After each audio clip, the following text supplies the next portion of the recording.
ल आयो आयो।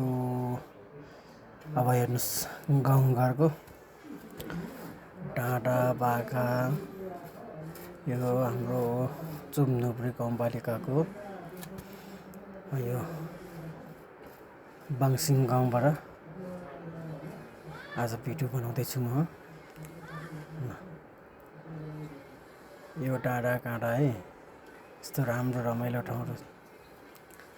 अब प्रत्येक दिन म यसै आएर भिडियो ल्याउँदै गर्छु, तपाईँहरू यसो हेर्दै गर्नुहोला। कस्तो लाग्छ प्रतिक्रिया दिनुहोला।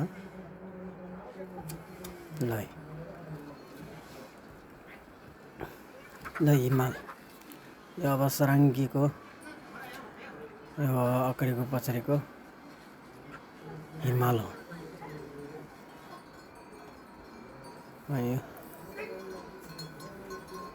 यो हाम्रो चाइनाको नाका, यहाँबाट चाहिँ